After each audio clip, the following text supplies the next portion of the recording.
Okay, so a mass m naught is attached to a spring and hung vertically. The mass is raised a short distance in the vertical direction and released. The mass oscillates with a frequency f naught. If this mass is replaced with a mass 9 times as large and the experiment was repeated, what would be the frequency of oscillation in terms of f naught? Okay. So the frequency is given by this formula.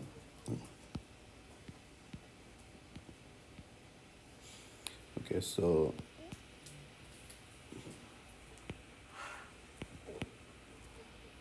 when this oscillates, what this is telling you, the stiffer the spring, the more times it will oscillate per unit time. The greater the mass, the fewer times it will oscillate. Okay? So F naught is 1 over 2 pi k over m naught. And then if you replace with the mass 9 times, so F1 equal to 1 over 2 pi k over m1. Okay? So the ratio of the frequencies F1 over F naught equal to 1 over 2 pi k over m1 .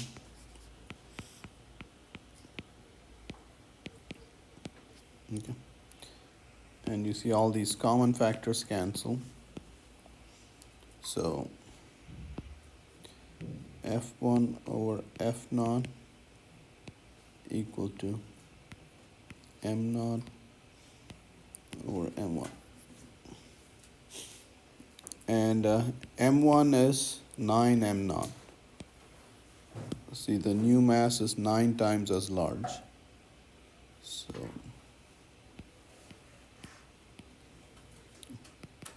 this works out to 1 over 3.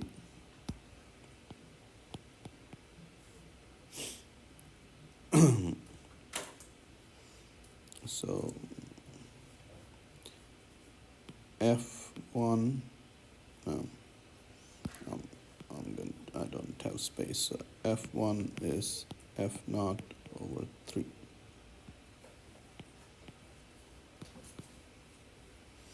Okay, and that makes sense.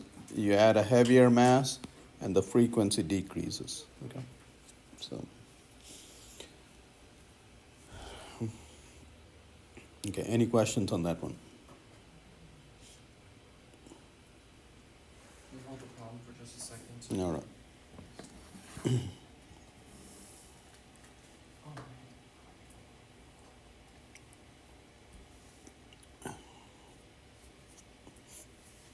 Okay.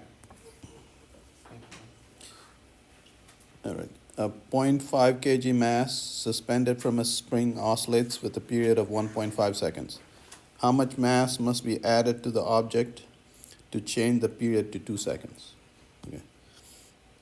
So period and frequency are inversely related. So if you want to increase the period, you can increase the mass or decrease k, but here we are increasing the mass. Okay. So what you want is, okay, T1 is 2 pi m1 divided by k.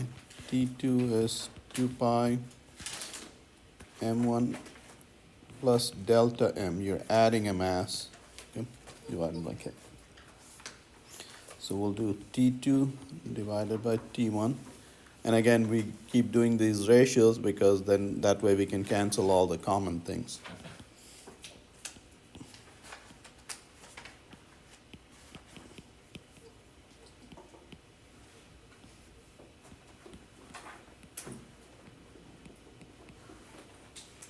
Okay.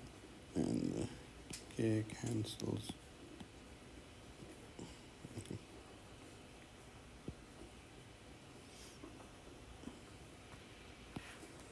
So T2 by T1 equal to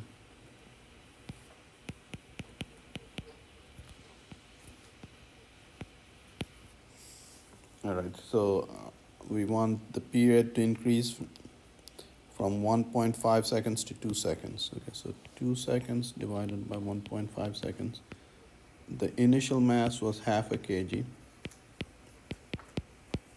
and there, that delta m is the increase in mass. And now you see in this equation, delta m is the only unknown, and you can solve for that. Okay, so 2 divided by 1.5 is 1.33, and then square that.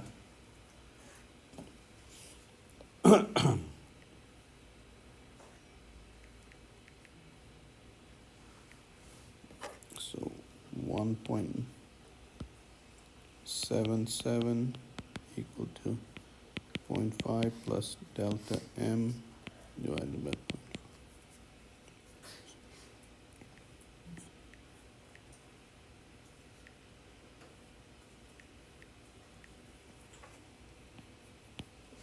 So delta m works out to 0.38 kgs.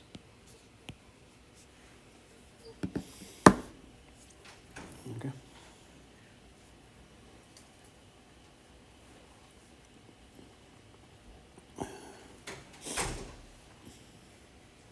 You guys understanding this?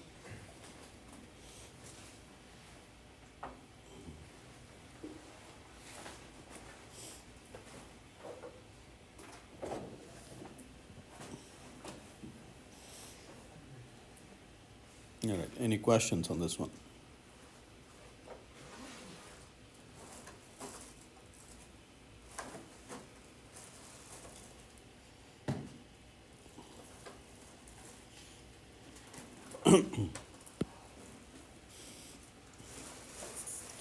This problem says, one type of BB gun uses a spring-driven plunger to blow the BB from its barrel. Calculate the force constant of its plunger spring if you must compress it 0.15 meters to drive the 0.05 kg plunger to a top speed of 20 meters per second. What force must be exerted to compress the spring? All right, so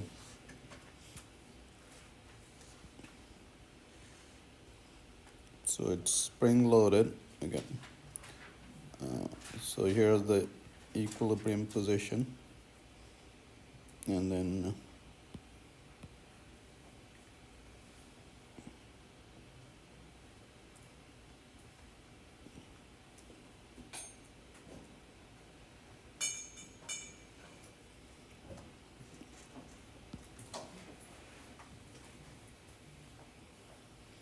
so what you do is you compress it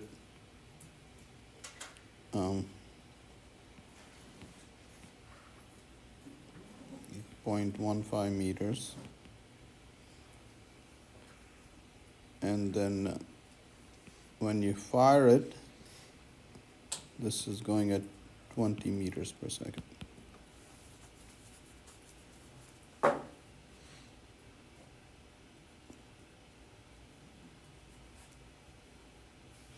All right, just so there's no confusion, we'll do it horizontally. So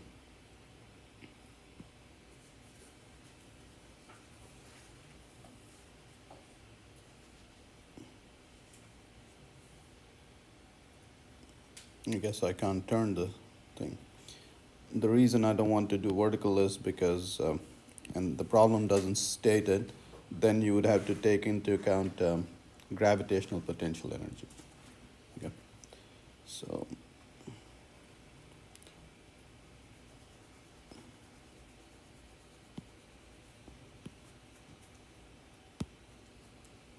all right, I will draw two diagrams.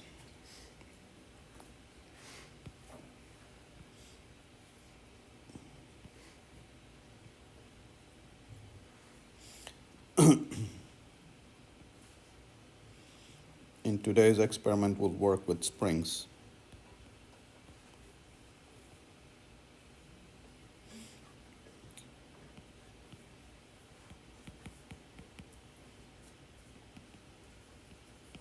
So when you fire it, it's going at 20 meters per second.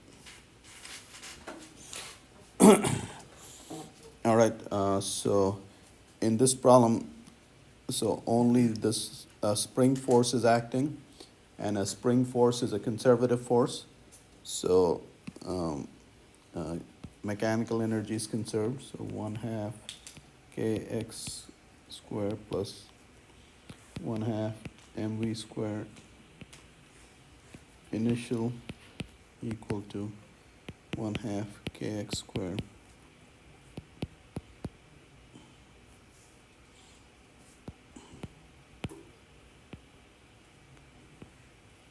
final. All right, there is the initial state, there is the final state. Okay, so in the initial state,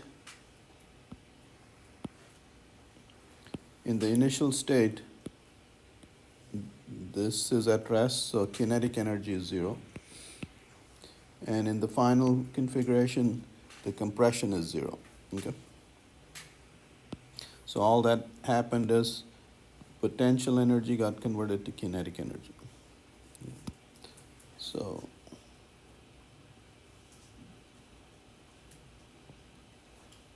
one half kx squared equal to 1/2 mv squared final.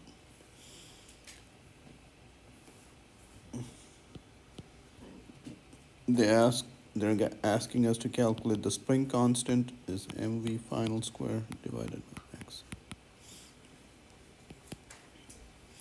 The mass of the plunger is 0.05 kg, and it's going at 20 meters per second.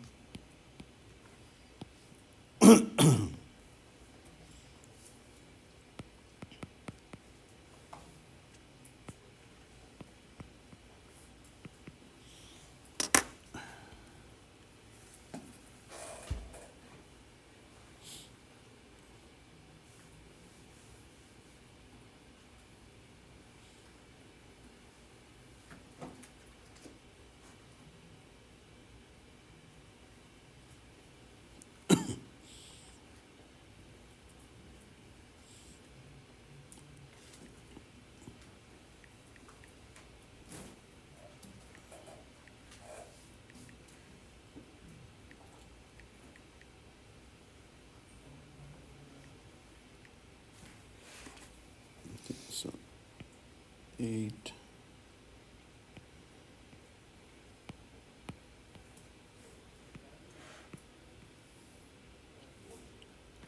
Okay, so 889 newtons per meter. That's the spring constant. Does this number mean anything to you? Is that a strong spring? Okay, what is 889 newtons? Okay, so here's, go ahead. Hmm? Is it 8 force of something like that? I'm sorry? Is it like human produce 100 newtons, something like that? Okay, so, well, most of you guys are about 60 to 70 kgs. So times G is 700 newtons. So your weight essentially, a little 20% more than your weight. So if you hold on to the spring, the spring would stretch 1 meter. 1 meter is that much, okay? So that's what that means. You will deal with a spring, which you'll find a spring constant, and the spring constant is 10 newtons per meter. So 10 newtons would be 1 kg. You would hang 1 kg and it would stretch 1 meter. Okay. So this thing is 100 times stronger. Okay. Your cars have springs that are about 25,000 newtons per meter. Okay, so 250 times strong. 25 times stronger than this. Yeah. All right, so that's okay. So we have the spring constant. What force must be exerted to compress the spring? Okay, so you're compressing it this much. Okay, so the applied force, when you've compressed it, so you're applying, so the applied force is equal to the spring force. Okay?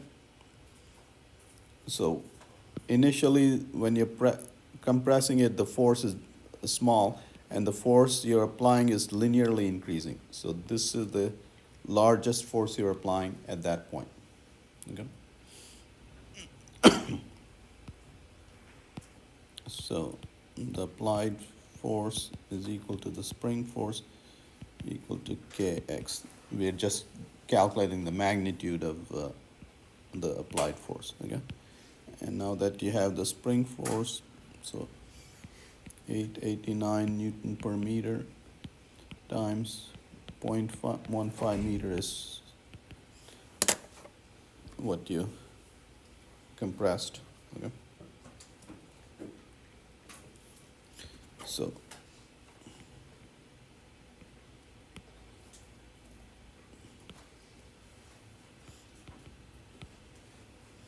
so 133 newtons. Okay, just to get a sense, here in this, here we talk in pounds, so the way you get how many pounds, the way you convert this is divide that by 10, G is 10 meters per second square.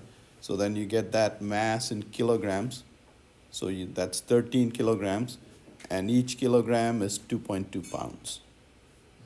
Okay, so this is about 30 pounds. Okay, so you apply the 30-pound force to compress that gun, to load that gun. Okay? You guys understand that? Okay.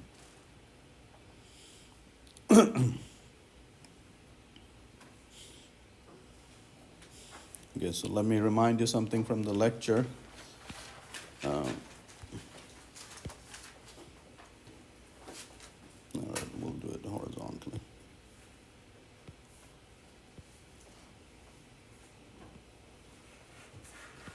So let's say here's a mass attached to a spring. You pull the mass, and we're assuming it's on a frictionless surface. What kind of oscillation is this? You pull the mass and it'll oscillate back and forth, and this is called a simple harmonic motion. Okay? Now, so let's say here's a object going in a circle at constant speed. Okay? So this is uniform circular motion. So this could be a satellite going around the Earth. This could be the moon going around the Earth, and so on. This could be the Earth going around the sun. Are these two motions related at all? How are they related? They both oscillate. Yeah, they both oscillate. So a simple harmonic motion is the projection of this along one axis. So a uniform circular motion projected along this axis is a simple harmonic motion, and that motion projected along this axis is a simple harmonic motion. Okay? So uniform circular motion is a combination of two simple harmonic motions. Okay? Anyway, this projection along this axis, so the shadow of this guy along here would mimic this motion exactly. Okay? And that's the idea that's used here. Okay, so this is called a reciprocating saw. Okay, so you take this knob attached to a wheel that's rotating at constant angular speed. So it's rotating, and so this guy is going around in a circle at uniform speed, and you attach a saw via this guy, and the saw will go back and forth. And the saw will mimic the motion of this mass attached to the spring.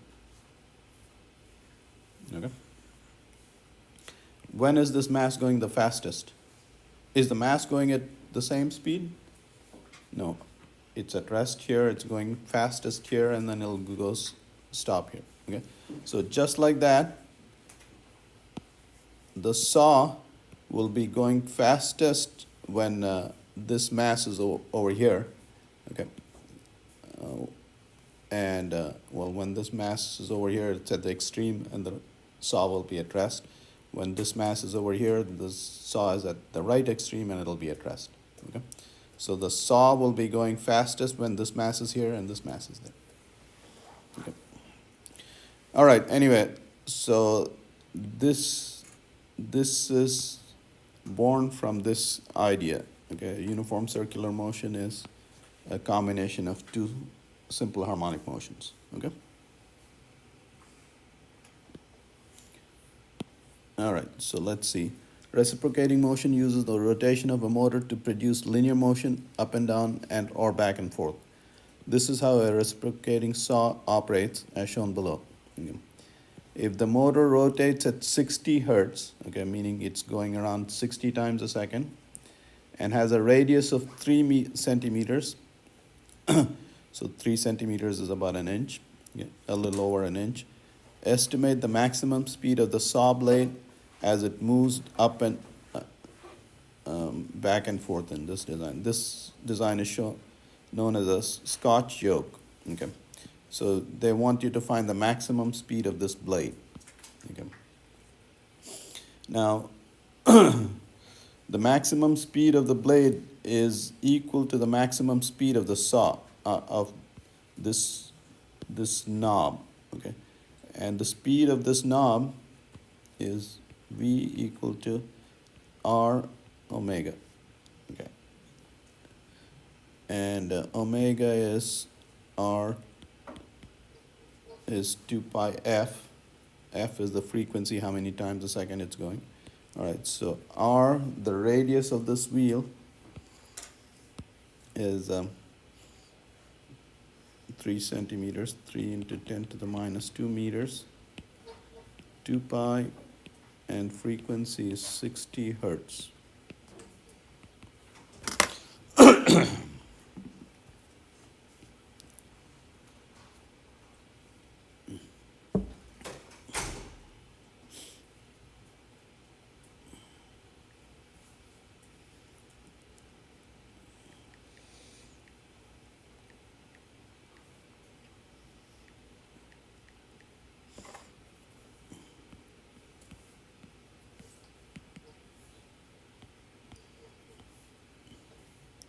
So again, that is the speed at which this thing is rotating. That's the speed of this knob.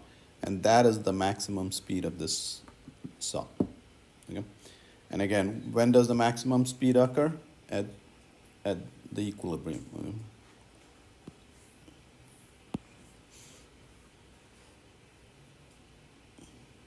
Okay. Did you guys understand that? All right. Has anybody seen a saw blade like that?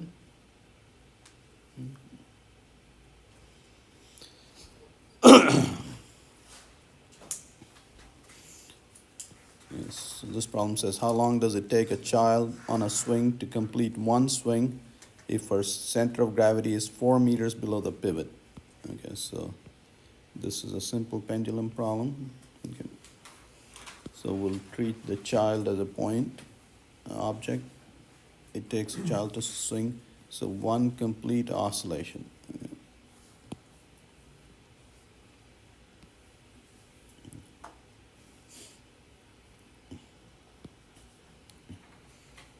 And the length of the pendulum, L equal to 4 meters. So the period is given by 2 pi L by G. Longer the pendulum, greater the period, and G is the acceleration due to gravity. So this is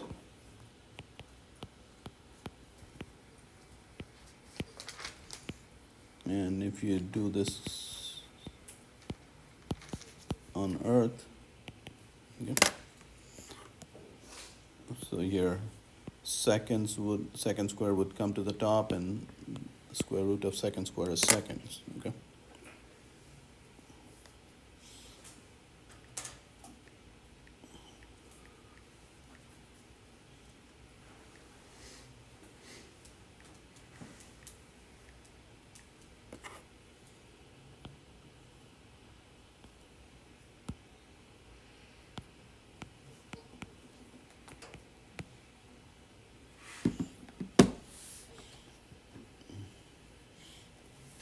It's interesting. A 4-meter long pendulum has a period of 4 seconds on Earth.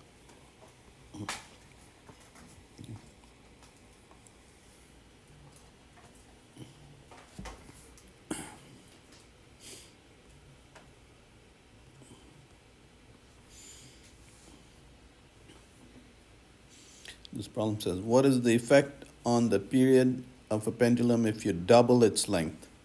Okay, so let's look at this formula. Well, we'll write it again.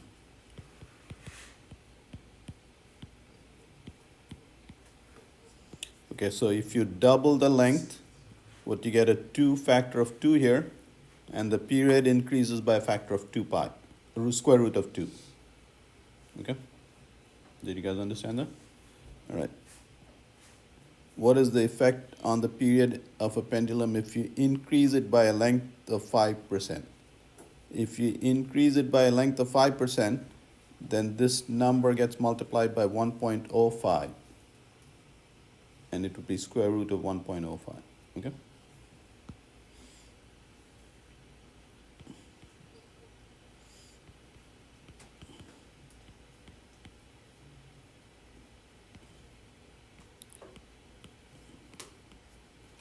Okay, so L naught is the original length, and T1 is the new length, so which is 2L naught. Okay, so T1 is square root of 2 times 2 pi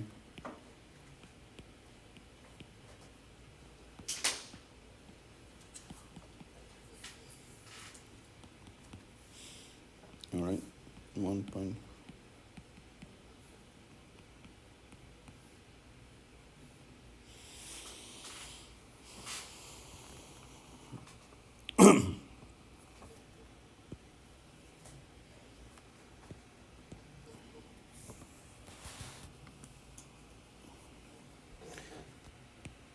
So if you increase it by 5%, the new length would be that.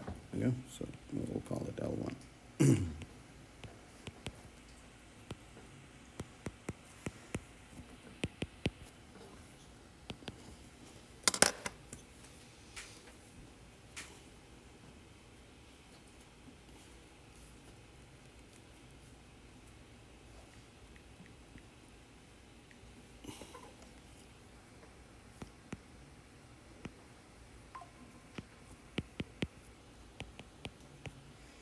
You increase the length by 5%, and you increase the period by 2%.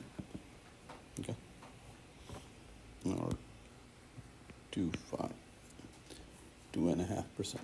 Okay.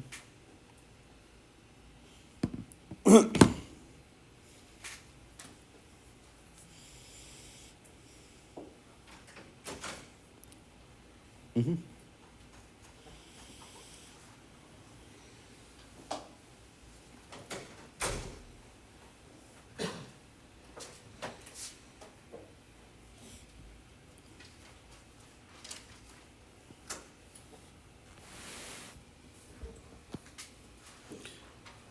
If a car has a suspension system with a force constant, so here, as I was saying, so this is 50,000 Newton per meter. Okay.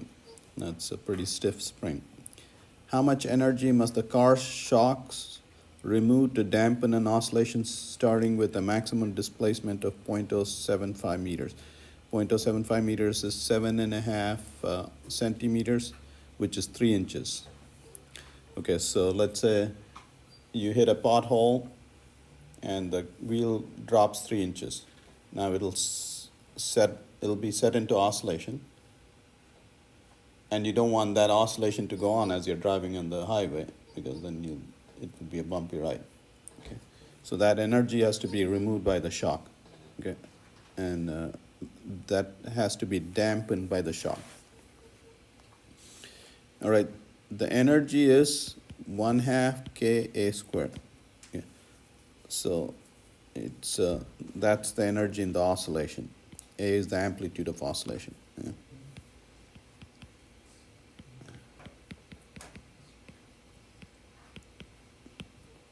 And the amplitude of oscillation is 0.775 meters squared. So again, you guys understand, this is the wheels on your car are oscillating with an amplitude of 3 inches, and you have to dampen this. So how much energy do you have to remove?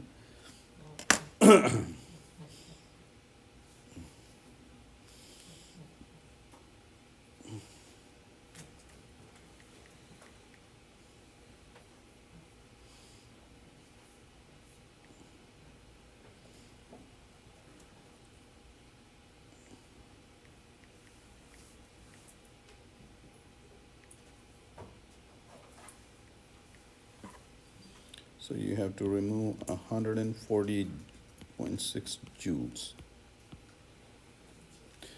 Okay, so let me give you a sense for how much this, so let's say your mass is 70 kgs. Okay, G is 10, so mgh would be, okay, so this is 70 times 0.2 meters would be 140. So you can jump with that thing, you can 0.2 meters. You guys understand? So 70 kgs times 0.2 times 10 would be 140 joules. That's what you could do with this energy. Okay.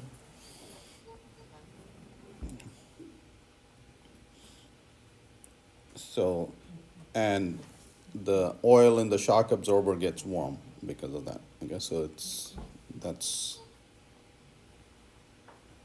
so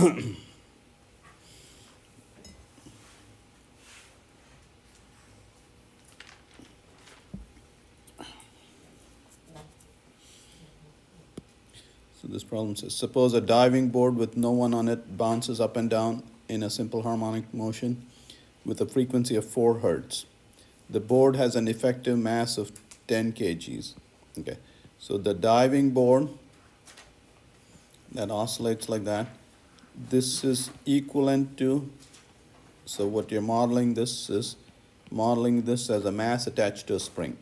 Okay, and this diving board has an effective mass of 10 kg, so this mass is 10 kg.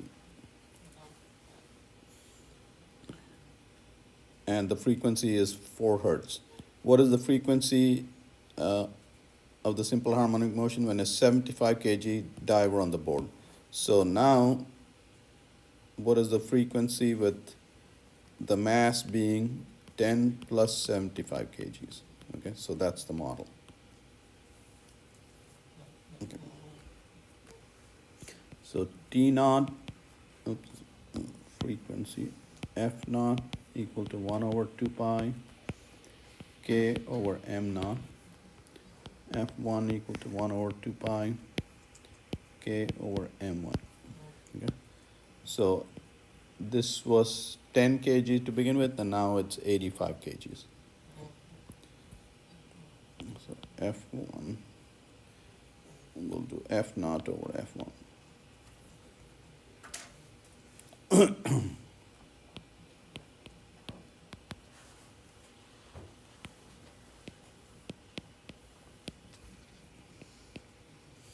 F naught was 4 hertz. Okay.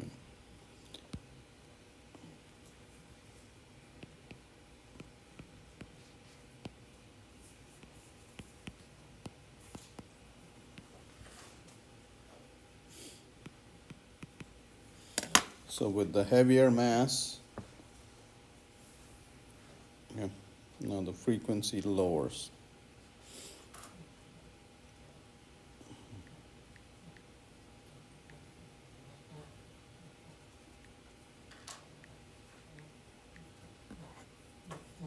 So the frequency goes down to 1.37 hertz.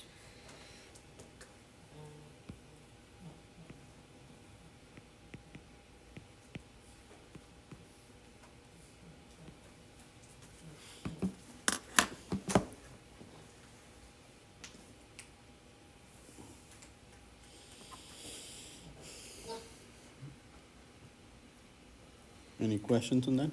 You guys understand? The greater the mass, lower the frequency. So last one is the diagram board. Yeah. Mhm.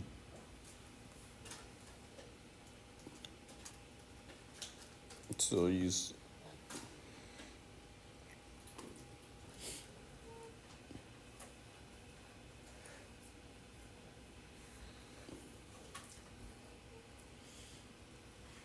a suspension bridge oscillates with an effective force constant of 10 million Newton per meter.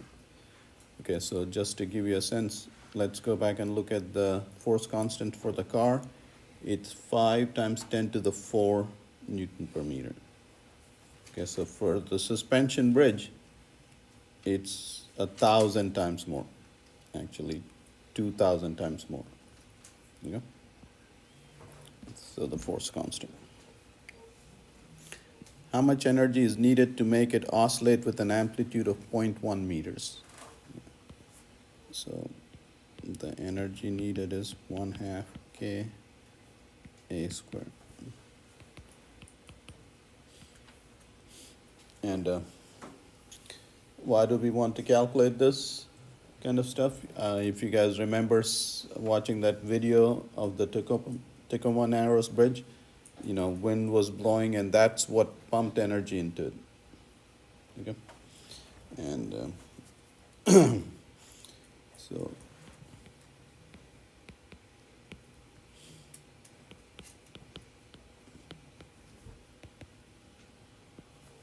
that's 10 to the minus 2, and so 0.5 times 10 to the 6 joules, 500,000 joules of energy. Okay.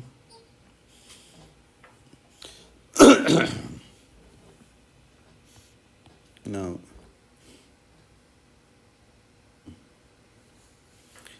you guys, I guess, of course, I can't find a video of this, but you guys heard of, have you heard the story that, you know, when a battalion march, they won't let a battalion march across a bridge. Do you guys know why? Mm-hmm. Because the marching, as a, What? the marching, if they're marching, it'd be generating a similar vibration to make the bridge oscillate. So we heard about resonance. So if the frequency with which they step on the bridge matches a natural frequency, if that frequency matches a natural frequency, you can set up large amplitude oscillations. And you can break the bridge. So they've learned this through experience, I'm sure. Okay. So a marching battalion can break a bridge. Okay. If a soldier marches across the bridge with a cadence equal to the bridge's natural frequency and imparts, so the marching frequency matches a natural frequency of oscillation of the bridge, and imparts 10 to the 4 joules of energy each second, how long does it take for the bridge's oscillation to go from 0.1 meters to 0.5 meters amplitude? Okay. So the increase in energy is so 1/2 K A final square minus 1/2 K A initial square, and that's 1/2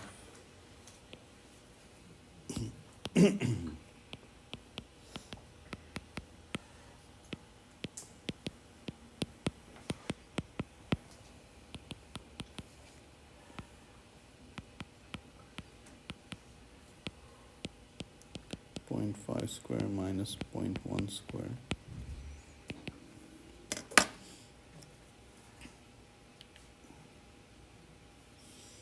And so that's, this is 0.25 minus 0.01, 0.24.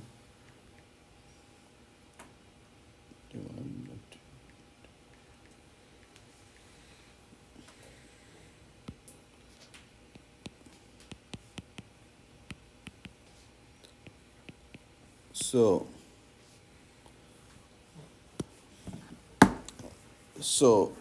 for the amplitude to go from 0.1 to 0.5 meters, you have to pump in 12 million joules of energy. Okay?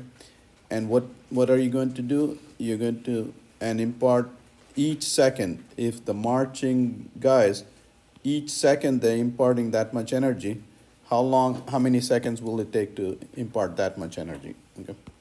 So time would be you have to impart this much energy, and you're imparting 10 to the 4 joules per second. Okay, so this would be 1200 seconds, which is 20 minutes. Okay. So if the bridge is long enough and it takes you 20 minutes to go across, you could potentially break the bridge. Okay.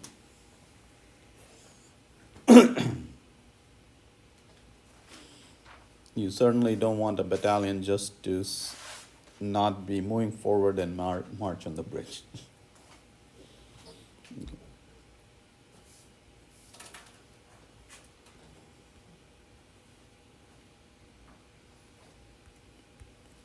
All right, that finishes the problems. So